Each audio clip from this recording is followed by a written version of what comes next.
Good to see you, Jeff, back in the Midwest for the Right Next Door podcast. Folks, if you're hearing the sound of my voice, please like and share and tell your friends. Word of mouth is the best way to share information about podcasts. We are in a period of trying to increase our listenership, so please tell people if you're enjoying the Right Next Door podcast. Tell your friends, tell your enemies, tell your neighbors, tell your neighbor down the street, across the yard, and we thank you.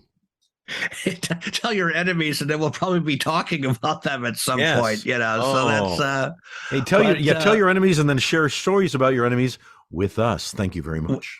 With us, yeah. So speaking of listeners, our number one super fan Noah gave us today's topic. Noah, thank you so much. Yes, thank you, Noah. This one, all right. So this topic is just unbelievable, and this transcends all neighborhoods. So if you cook outdoors, have a grill, have one of those smokers, whatever you're doing, this pertains to all of us. I'm a big outdoor barbecue guy. So you're talking about just a backyard grill, like in millions of neighborhoods around the nation, around the U.S., and actually maybe even tailgates at football games.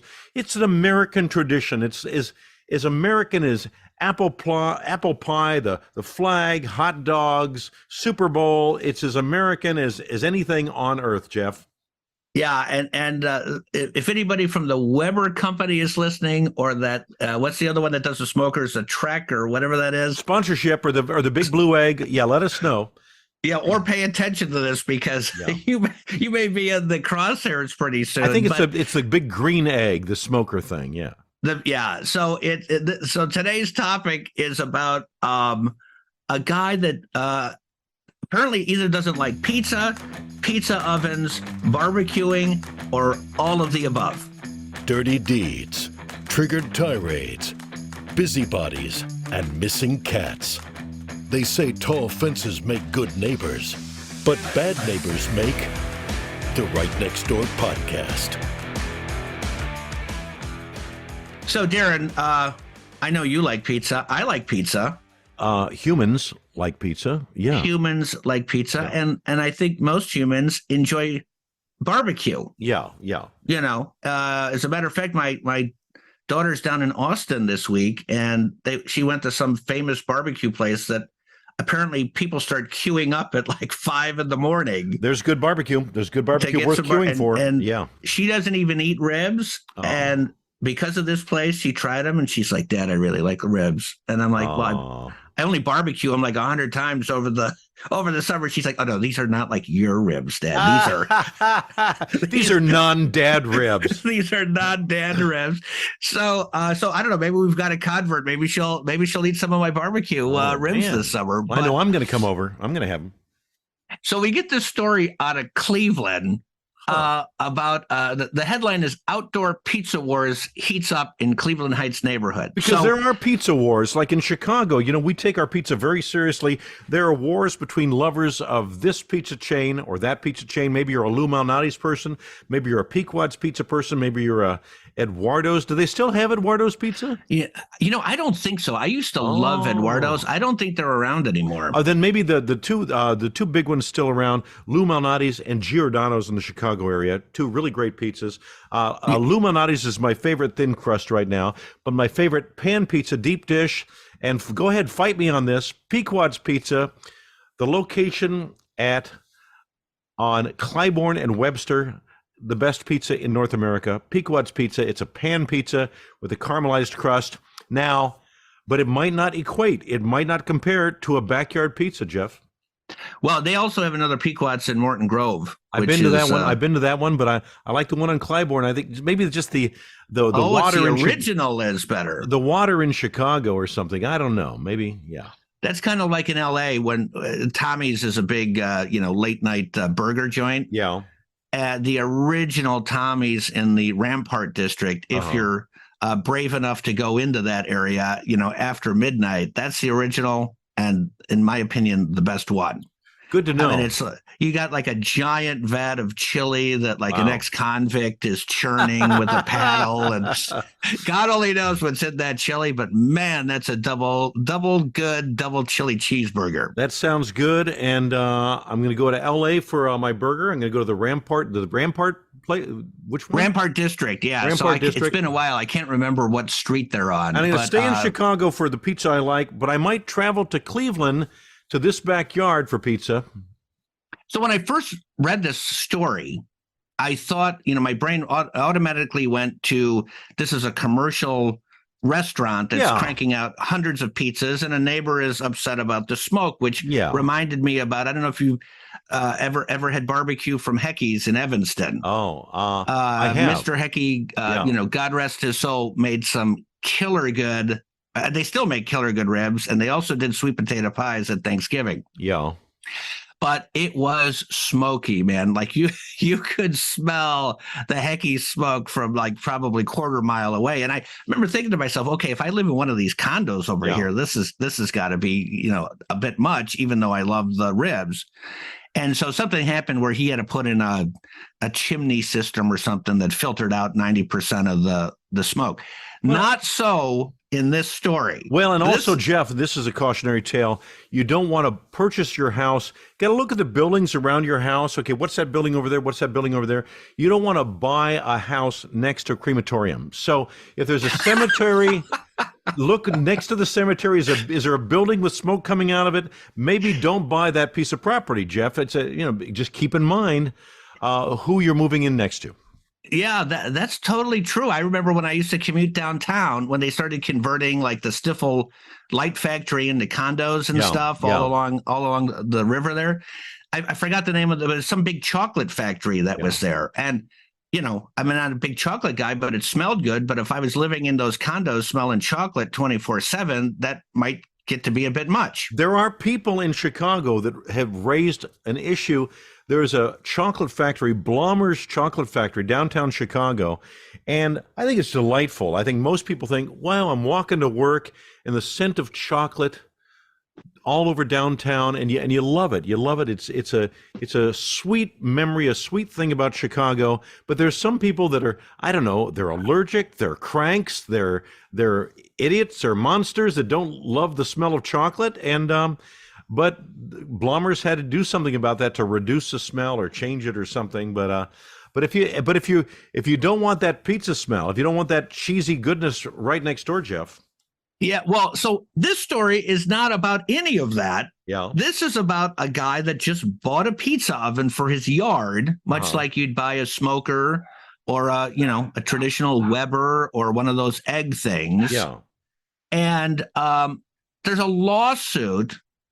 They filed a lawsuit against these people. I think you're going to find this amusing. So let me just quote the issues that they are allegedly having. Now, mind you, the pizza, the offending, I'm going to say, quote unquote, alleged pizza oven offender, is one house away. So there's a house in between the pizza oven house and then the guy that's filed the lawsuit. There's a buffer neighbor.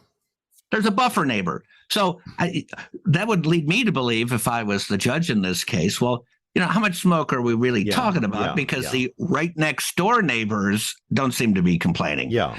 So you're going to love this. So according to the lawsuit, the people that filed it are claiming that the smoke from that they're within the path of the smoke, which is resulting in coughing, sore throat, phlegm, headaches, burning eyes, dizziness, lightheadedness, fogginess, heart palpitations, oh my Lord, and sore lungs, which last for days, according to them.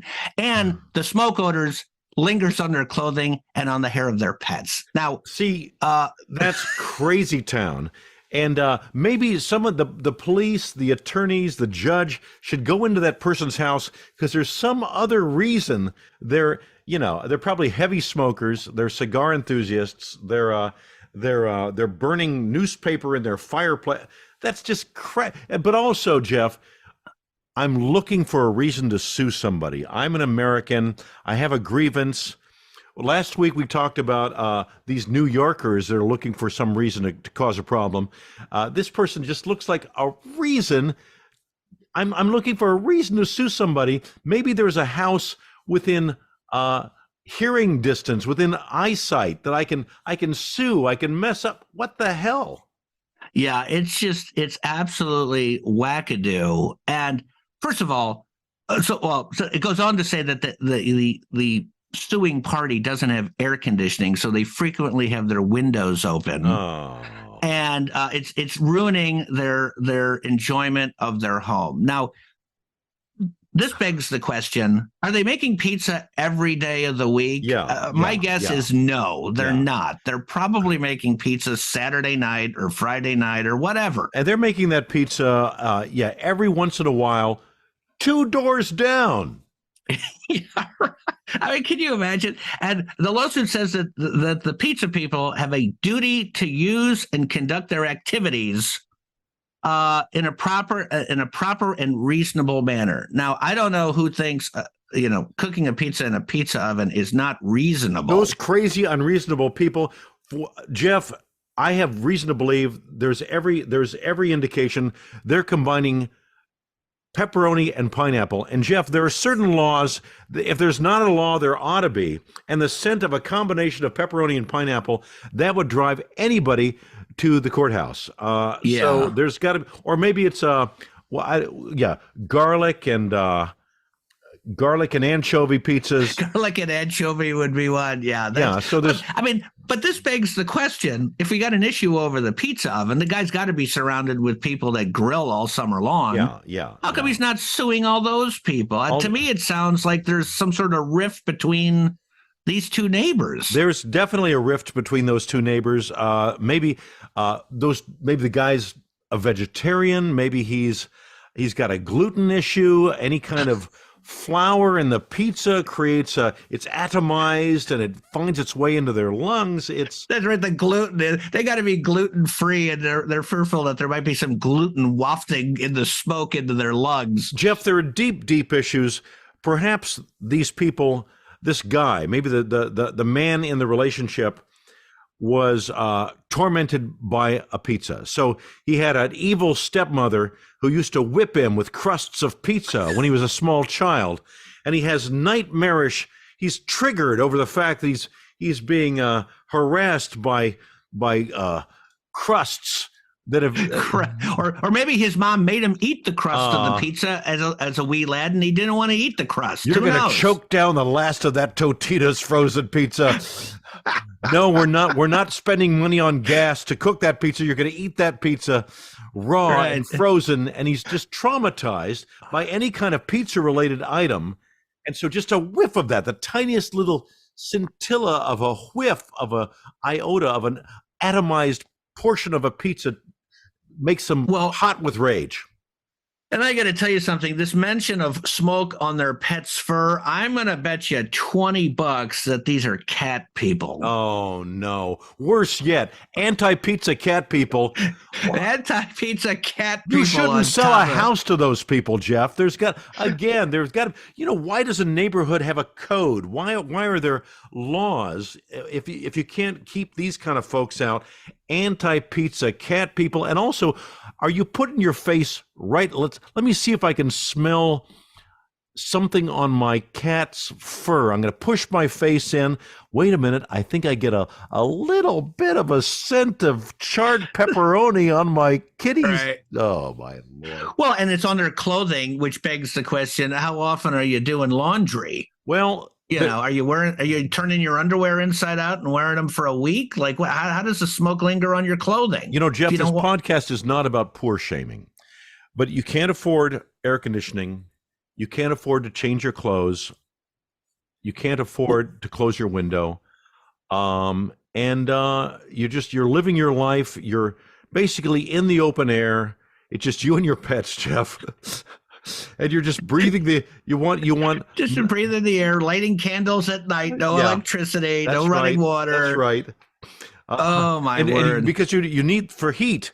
That's how you can smell the pizza scent on your cat, because you're using your pets for heat at this point, Jeff. That's right. You're snuggling with your pets for the warmth. One big bed for warmth on a cold Chicago area night.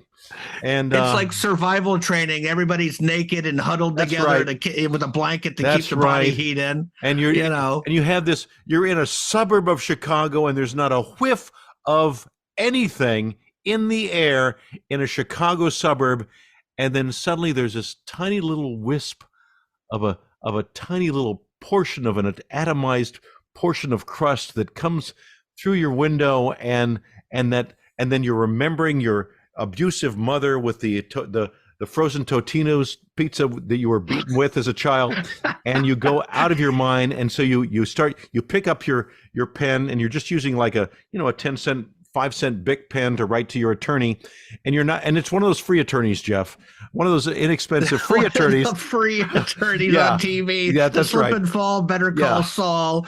Do you have a neighbor who's making pizza 2 doors down? You can call. You do not have to pay unless your neighbor can be sued for their pizza activity. So dial. Yeah. So they're watching television. They don't have cable, so they're watching over-the-air channels, and they're seeing that attorney that can help them sue people for no damn reason. Plants the seed. Well, and so the lawsuit goes on to say, anticipating any future use of the pizza oven would cause these people's, and I quote, significant physical discomfort, mental anguish, and loss of use and enjoyment of their home and property. See, there's so many things you try to keep in mind when buying a house, when taking care of your home, and you have this piece of property, your castle, your windows are open, you're not spending a dime on a single thing, and then 2 doors down, somebody does the crazy, crazy thing of enjoying their backyard, Jeff, and that cannot stand. Man, I would love to be on the jury of this lawsuit, because here's why you know it's a scam. Yeah. Because if they're really this incensed over the smoke, you're suing to get the smoke to stop. They're not. They're suing for in excess of $25,000. Yeah, they're making money. So I'm like, if you legitimately had a problem with this smoke, you would just sue for a cease and desist. Yeah. And that would be the end of it. No. They want cash. We need some cash. And let's see who else. Let's imagine what other people have they sued? There are people that have pool floaties of a certain plastic material 2 doors down in their backyard pool. There are people that are grilling cauliflower on the and they can smell that charred cauliflower. There are people that have painted their house a color that is 7 degrees off of the shade of blue that they prefer. What reason? They're looking for any damn reason to sue and make, because this is why they're so poor. This is how they fund their lifestyle, Jeff. Just by it must be. And having read through this whole article, I'm truly hoping that our superfan Noah is not the house in between these two that are fighting. Oh, no. I mean, that would be terrible for our superfan if he's caught in the crossfire of this nonsense. Well, Noah I happen to know Noah is a terrific cook, and so he's doing wonderful baking projects inside. But if you're this kind of neighbor, Noah might have his window open on a warm day in the Cleveland area, because they do come by. There are warm days in the Cleveland area. Noah's making some delectable dish, and the next door neighbor has the scent of something wonderful that Noah has made. But we all have people. There are people that don't like the smell of chocolate. There are people that don't like the smell of challah right next door, and they're the people that are gonna challah, and they're gonna challah for a dollar. They're gonna be what's that's happening. what they're trying to do. That's what they're trying to. Actually, interestingly, here a little side note about Noah and his cooking. I actually know Noah because we went to school together. I went to college with Noah many, many years ago. And when we were college kids, college boys, all those years ago, Noah was not as good a cook as he is today. And we were poor college students, and Noah would make a big old container of soup, okay? And so to make soup, he'd throw every possible thing that we happen to have in the apartment: ramen noodles, frozen corn, who knows, pizza crust, whatever the hell. We'll throw it in the pot. Soup. Yeah, and just create this soup. And he'd make this soup, and he'd say, "Hey guys, there's soup."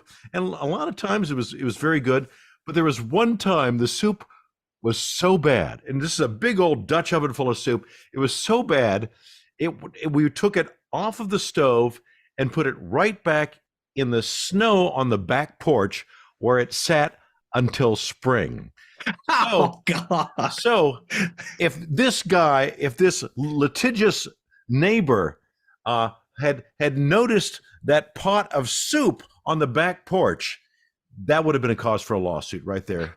Those college kids with their noisy parties, and now they have soup on the back porch. And I happened to go up to that soup, and I lifted the foil off the top. It was so god awful.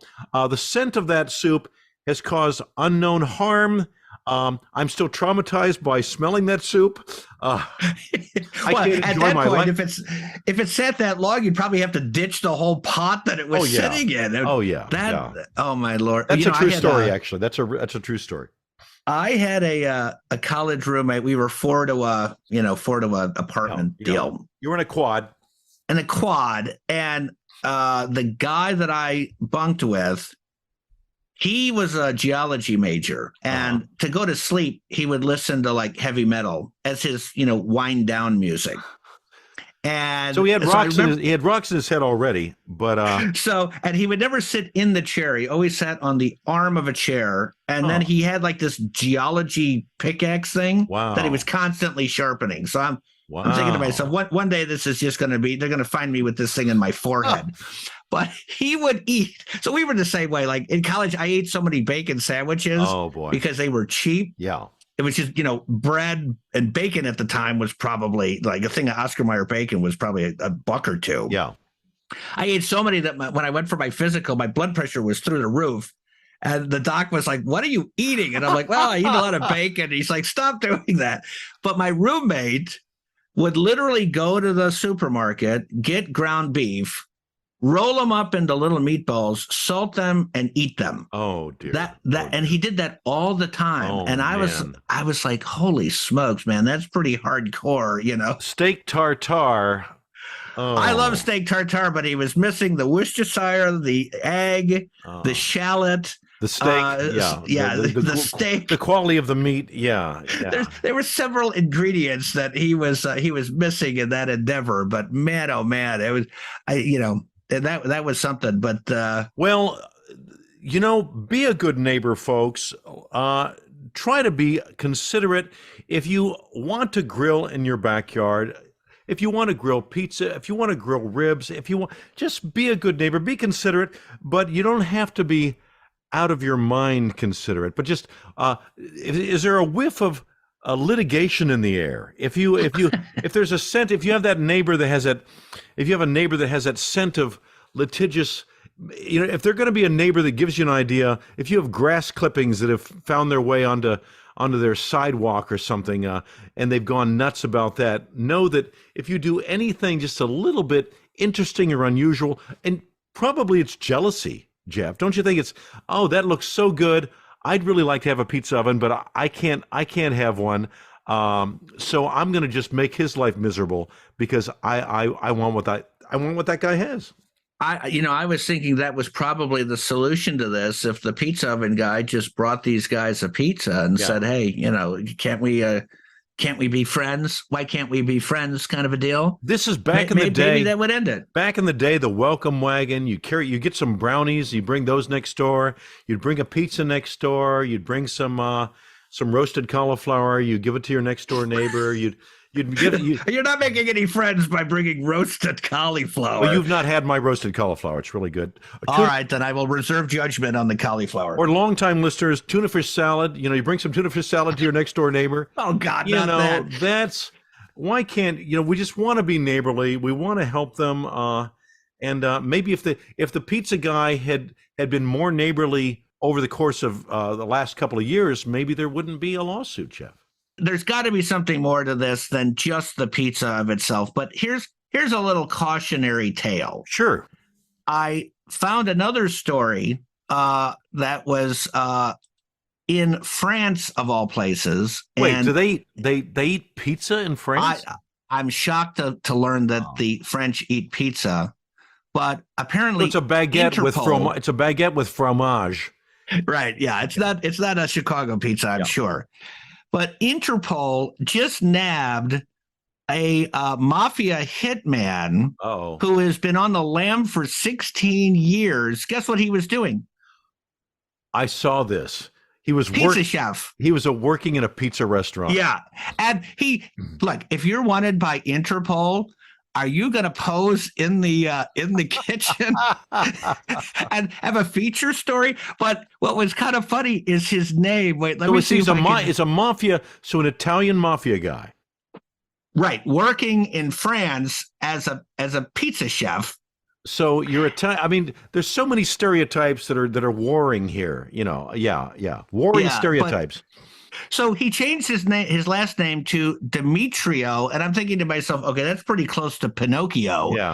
You're just making up names, and then come on. So these guys better be careful because the people making this pizza, God only knows what their backstory is, because maybe they're mafia hitmen. I think there wasn't there an outfit in Ohio somewhere? It was probably Cleveland or Cincinnati, I'm guessing. Entirely possible. And so you got a neighbor who's making pizza. This is a stereotype. I'm half Italian, so I'm allowed to make half of this stereotype. You got a neighbor who's making pizzas a couple doors down. You're going to cause a problem with that neighbor? All right. Maybe you're not. Maybe that's the guy you don't want to pick on, Jeff. That's the guy you don't want to pick on. Well, and can you be, we were talking last week about obnoxious New Yorkers. Can you imagine an obnoxious Frenchman telling this guy his pizza sucks? He's going to be in the river, in an hour, Yeah. Do not mess with your pizza baking neighbor ever. Yeah, I never complain about food when I'm out, but this story is don't ever do it because you might have a mafia hitman who's the chef. You have a neighbor who's driving you crazy. Tell us about it. RightNextDoorPodcast at gmail.com. The Right Next Door Podcast is an unscripted production of Eversharp Media, which takes a satirical look at local news coverage and social media. The material, views, and opinions expressed are not necessarily those of the talent, guests, or the production company. Celebrity voices impersonated, including this one.